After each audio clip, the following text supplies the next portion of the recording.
Et c'est Natacha Polony. Bonjour Natacha. Bonjour Thomas, bonjour Julie, bonjour à tous. Ce matin, une de vos journaux, on en est toujours à peu près au même point. La Croix, le Front National monopolise l'élection. La Charente libre désemparée face à la vague FN. Le Figaro face au FN. Gauche et droite cherchent la riposte. Sud-Ouest en désordre de bataille. Le Parisien, rien n'est joué. Et l'opinion, à droite, le grand doute. Difficile de commencer par autre chose. Oui, en plus, alors là, il y a ceux qui sonnent le tocsin, évidemment, l'humanité. Comment endiguer la vague brune ? Le site Slate consacre d'ailleurs un article à un détail assez révélateur, le choix des couleurs sur les cartes électorales. Il suffit de regarder la presse ce matin pour comprendre le malaise. D'un côté, la gauche en dégradé du rose au rouge, la droite en bleu, ça évoque l'ordre, l'autorité, mais le FN, en quelle couleur ? Alors le Figaro a choisi le violet, en dehors du système donc. Sur le site de l'Express, c'est le bleu marine, à l'extrême de la droite. Même choix sur le site du Monde. Mais en une du journal papier Le Monde, la France est couverte de taches brunes. L'allusion est subtile. Et dans Libération, c'est carrément du noir. La question, nous dit Christophe-Cécile Garnier, est également âprement débattue sur la page Wikipédia intitulée « Couleur politique ». Mais en fait, elle en dit beaucoup plus sur celui qui choisit la couleur que sur le Front National lui-même. C'est à peu près la même chose d'ailleurs pour la question du Front républicain. Dans Le Monde, Françoise Fressoz explique que le Front républicain a longtemps servi de barrage au FN. Mais dans l'opinion, l'historien Nicolas Lebourg propose une autre lecture. « Je suis dubitatif, dit-il, sur le Front républicain. Le souverain, c'est le peuple. Le Front républicain peut marcher avec un FN à 15%, pas avec un FN nationalisé présent partout au second tour. » Alors, pourquoi le FN a-t-il fait exploser les digues ? Libération le clame à sa une. Contre le FN, tous à côté de la plaque. Et de nous expliquer que la diabolisation, le dénigrement, ça n'a pas marché. Un petit mea culpa peut-être. Bon, avec cette phrase magnifique de Laurent Geoffrin, on a cessé de parler au peuple. Les Français les plus modestes craignent la mondialisation. Ils en éprouvent les graves inconvénients, alors que les élites en voient surtout les avantages. Oui, d'accord. Et donc rien. Dominique Albertini, dans un article à côté, explique d'ailleurs que le succès du Front National est une affaire de contexte. Chômage élevé, ras-le-bol fiscal, bouleversement géopolitique.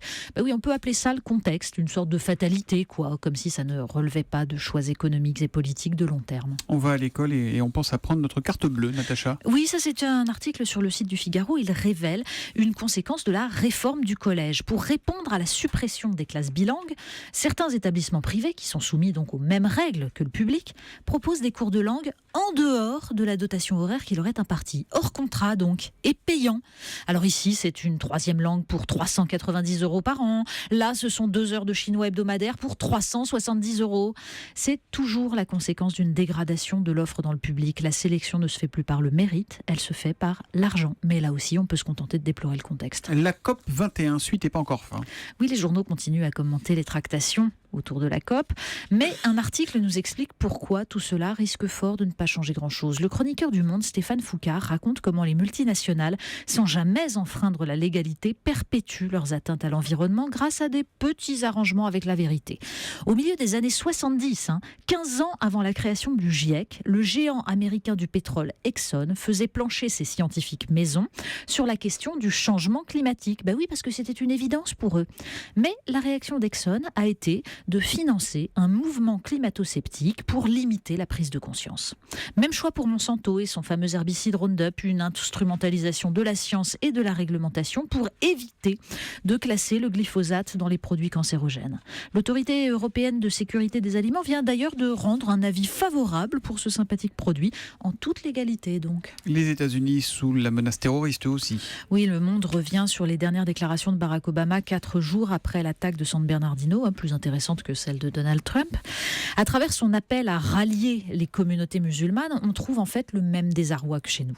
Une dure piqûre de rappel, juge Renaud Girard dans le Figaro, pour une Amérique qui était de plus en plus attirée par le néo-isolationnisme. Les constats que dresse Renaud Girard à travers le portrait du couple tueur, la pauvreté n'explique pas la violence islamiste, la frustration politique non plus, en fait ces constats valent aussi pour nous. Nous avions voulu croire à la mort des idéologies. L'islamisme nous rappelle qu'elles existent, fortes et qu'elles n'ont pas de frontières. Une affaire de vol de tableaux à présent. Ah oui, ça c'est une histoire étonnante dans un petit article des Échos. On a retrouvé des tableaux volés dans un musée hollandais en 2005. En plus, le casse du siècle, aucune trace, rien.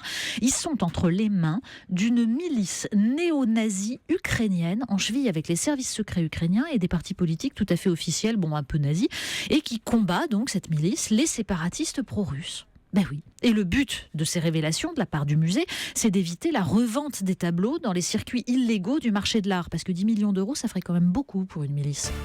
On termine avec une chasse au trésor. Oui, ça c'est un futur casse-tête de droit international. Libération consacre une page à la découverte de l'épave du San José, un galion espagnol chargé d'or lors du Nouveau Monde et qui fut coulé dans les eaux colombiennes par des corsaires anglais en 1708. Le trésor vaudrait entre 1 et 5 milliards d'euros, peut-être même 10. Allons-y. Mais à qui appartient-il ? À moi. Si c'est un navire de... Oui, on aimerait bien.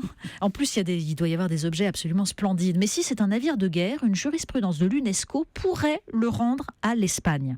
Sauf que la Colombie n'a pas ratifié la Convention sur le patrimoine subaquatique. L'or, lui, venait du Pérou. Ça donne une belle bataille en perspective, mais qui permettra seulement d'oublier les massacres, l'éradication d'une civilisation humaine par l'alliance de l'idéologie et de l'appât du gain. Rien de nouveau sous le soleil, donc. La revue de presse de Natacha Polony tous les matins, 8h30 sur Europe 1. À demain, À Natacha. demain. C'était la revue de presse avec